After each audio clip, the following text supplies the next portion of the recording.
Perkenalkan, nama saya Safinadin Indira Salwa dengan NIM 21030214049 dari kelas 2021E Program Studi Matematika Universitas Negeri Surabaya.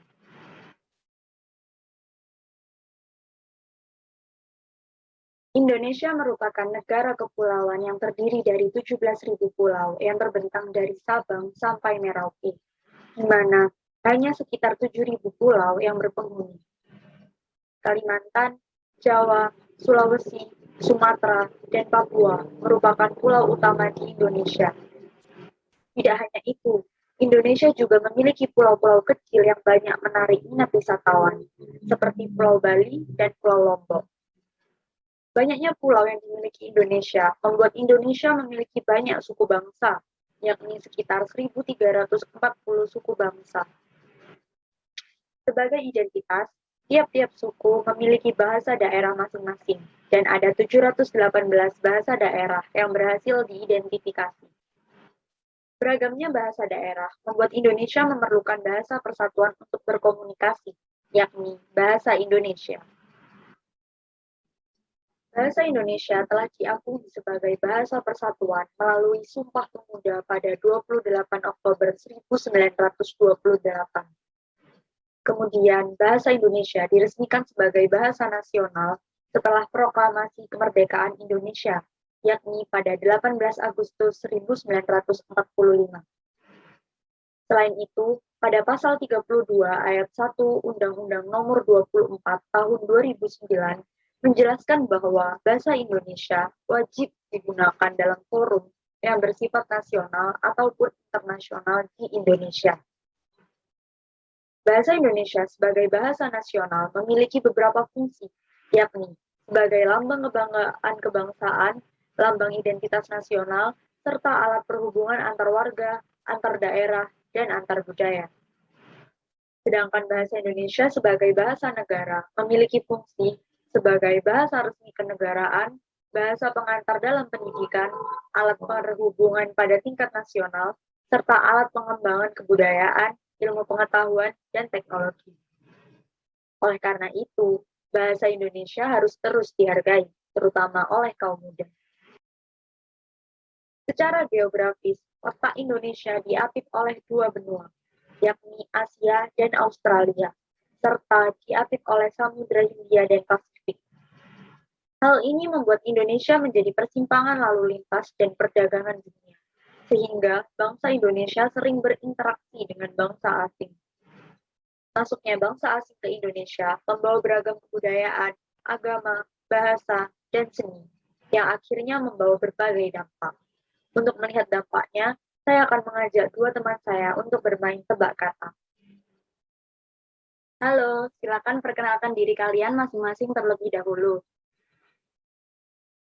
Halo semuanya, perkenalkan nama aku Bintang, umur 17 tahun, berdomisili di Sidoarjo. Salam kenal. Salam kenal. Aku sendiri namanya Amanda dari Sidoarjo, umur 18 tahun. Salam kenal semua. Salam kenal. Baik, terima kasih. Di sini saya akan memandu permainan tebak kata baku. Tata cara permainannya cukup mudah.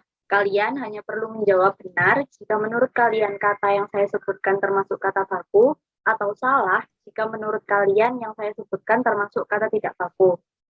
Apa ada yang ditanyakan? Tidak, silakan lanjutkan. Cukup jelas. Baik, kita akan mulai. Yang pertama, amandemen.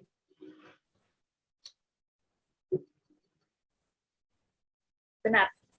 Jawabannya salah. Kata bakunya yaitu amandemen. Oh, oke. Yang kedua, andal.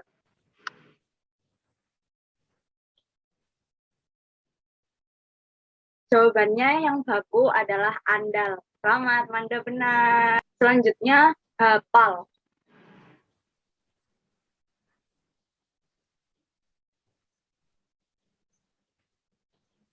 Ya, hafal itu kata tidak baku. Kata bakunya adalah hafal. Selanjutnya, imbau.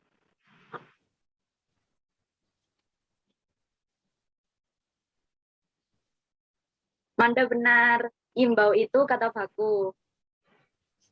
Selanjutnya, mempesona.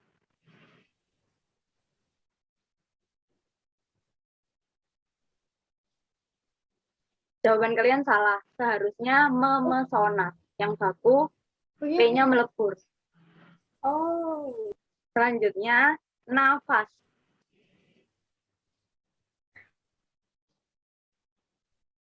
Jawaban kalian salah. Kata bakunya adalah napas. Pakai P. Selanjutnya, omset.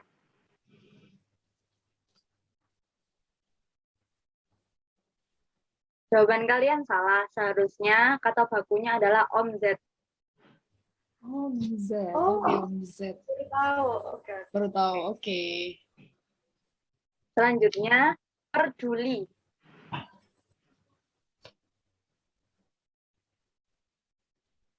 Jawaban kalian benar. Yang baku adalah peduli.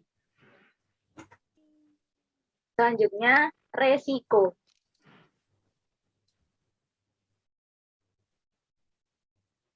Manda benar. Kata bakunya adalah risiko, sedangkan resiko tidak baku.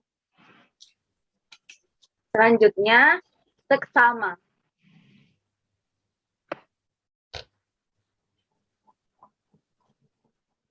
Manda benar.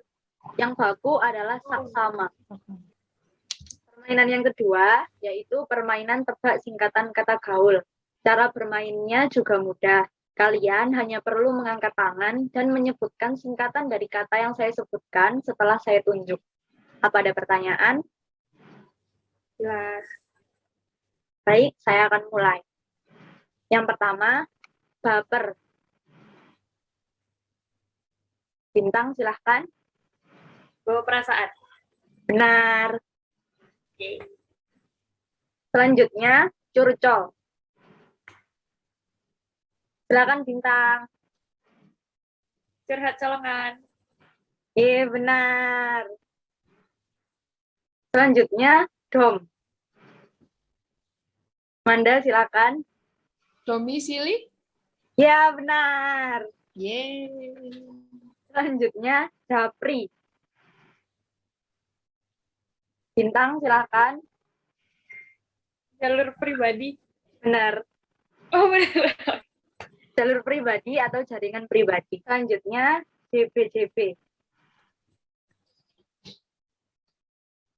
Bintang, silakan. Jawab. Jawabannya salah. Yang benar adalah join bareng. Oh, baru tahu. Selanjutnya, asap. Manda, silakan. As soon as possible. Oh. Benar. Selanjutnya, BRB. Bintang, silakan. Be right back. Benar. Selanjutnya, LOL. Nanda, silakan. Laugh out loud. Iya, benar. Selanjutnya, pap. Bintang, silakan. Post a picture. Benar. Selanjutnya, TMI. Bintang, silakan. Too much information. Benar. Oh, Baik, permainan telah selesai. Terima kasih atas partisipasi kalian. terima kasih kembali. Setelah bermain tebak kata, dapat disimpulkan bahwa salah satu dampak masuknya bahasa asing ke Indonesia ialah mulai lunturnya penggunaan bahasa Indonesia sebagai bahasa persatuan. Kaum muda Indonesia kini lebih akrab dengan bahasa asing, seperti bahasa Inggris, Cina, Korea, ataupun Jepang. Bagi kalangan muda, bahasa Indonesia kadang masih dianggap sebagai bahasa yang tidak keren. Padahal, penggunaan bahasa Indonesia bisa dikemas menjadi hal yang menarik seperti permainan tebak kata. Apabila hal seperti ini dibiarkan, maka bahasa persatuan Indonesia bisa saja pudar dan ditelan oleh bahasa asing. Oleh karena itu, sebagai kaum muda dan terpelajar, kita harus membiasakan diri untuk berbicara menggunakan bahasa Indonesia yang baik dan benar. Bahasa asing memang perlu dikuasai sebagai salah satu cara untuk mengikuti arus globalisasi. Namun, bukan berarti kita bisa melupakan bahasa Indonesia begitu saja. Keduanya harus seimbang, sehingga jiwa patriotisme dan nasionalisme kita tetap terjaga. Sekian yang dapat saya sampaikan. Atas kurangnya, saya mohon maaf. Terima kasih. Salam bahasa, salam persatuan.